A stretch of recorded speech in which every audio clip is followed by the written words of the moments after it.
This channel does not promote any violent, harmful, or illegal activities. All content provided by this channel is meant for an educational purpose only. MDH chana masala এখন ছোলা হোক বা বরবটি দানা, সাদা চানা হোক বা কালো, সব রান্নাই হবে অসাধারণ। আগ্নেয়াস্ত্র দেখিয়ে এবার দোকানে তোলাবাজি, খুনের হুমকি দেওয়ার অভিযোগ উঠেছে দুষ্কৃতীদের বিরুদ্ধে। ঘটনাটি ঘটেছে দক্ষিণ দিনাজপুরের গঙ্গারামপুর বলে একটি এলাকা রয়েছে। গঙ্গারামপুরের কাদিঘাট এলাকায় বন্দুক দেখিয়ে দোকানের কর্মচারীদের হুমকি দেওয়া হয় বলে অভিযোগ। সোশ্যাল মিডিয়ায় সেই ফুটেজ ভাইরাল হয়। গঙ্গারামপুর থানায় অভিযোগ দায়ের করেছেন দোকানের মালিক।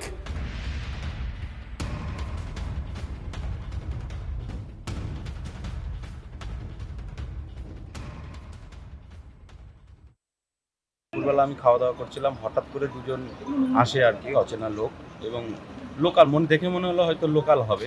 এবার এসে ওরা, আমি ভেতরে খাচ্ছিলাম, তখন খাওয়ার পরে তখন ওরা আমাদেরকে বন্দুক দেখায় এবং বন্দুক দেখিয়ে বলে তোর মালিককে ডাক দে।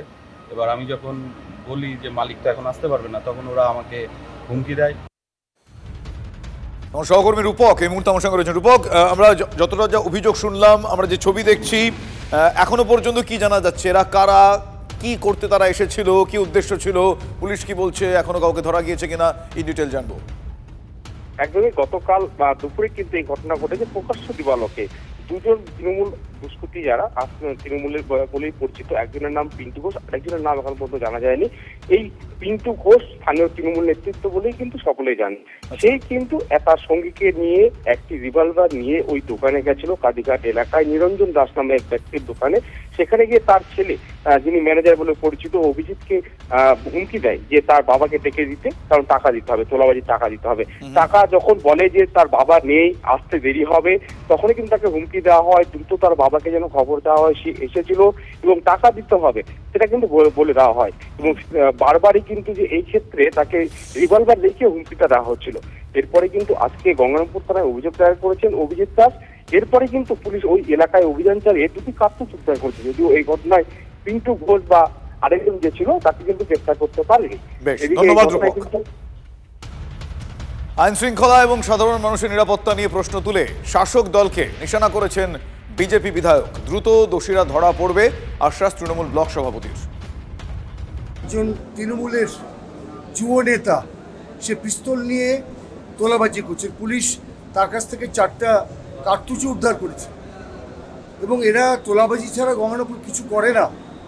গঙ্গারামপুরে সর্বত্র তোলাবাজি, এইভাবে যে তোলাবাজি করছে প্রকাশ্যে, আমি তার তীব্র নিন্দা করছি, ধিক্কার জানাচ্ছি এবং মন্ত্রীকে বলছি তোমার জায়গায় এইভাবে তোমার কর্মী কেন রিভলভার নিয়ে তোলাবাজি করবে, গুন্ডাবাজি করে?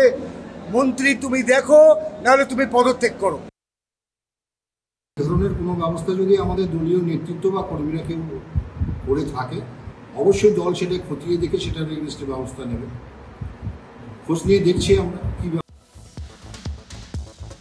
কলকাতায় আবারও বাড়ি বিপর্যয়, এবার মৃত্যুর ঘটনাও ঘটেছে। বউবাজার এলাকায় ভেঙে পড়লো একটা পুরনো বাড়ির একাংশ। মেরামতির কাজ চলছিল এবং মেরামতির কাজ চলাকালীন ভেঙে পড়ে বাড়িটির একাংশ। দুর্ঘটনার সময় আহত হন 5 জন শ্রমিক। আশঙ্কাজনক অবস্থায় একজনকে হাসপাতালে নিয়ে গেলে তাকে মৃত বলে ঘোষণা করেন চিকিৎসকরা। সেটা রিপেয়ার করার জন্য এদের যে অ্যাসোসিয়েশন আছে বাড়িওয়ালাদের, তার মধ্যে 4জন দেখাশোনা করে।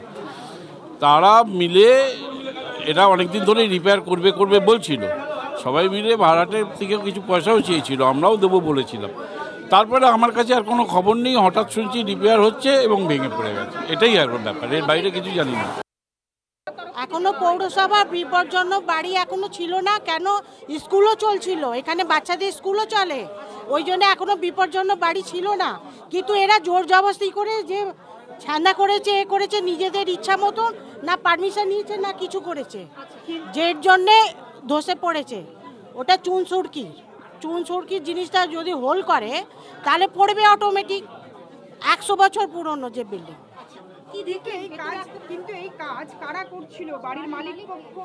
মালিক এখানে নেই, সব ভাড়াটে।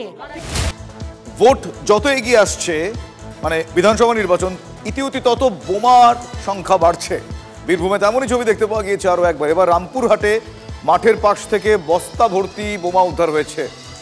প্রায় 20টি তাজা বোমা উদ্ধার করেছে পুলিশ।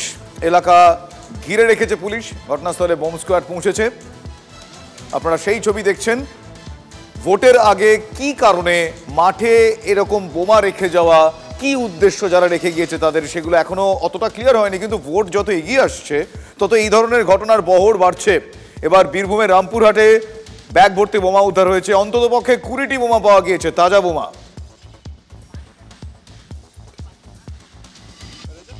অন্যদিকে আমবাগান, সেইখানে থাকার কথা আম, রয়েছে বোমা।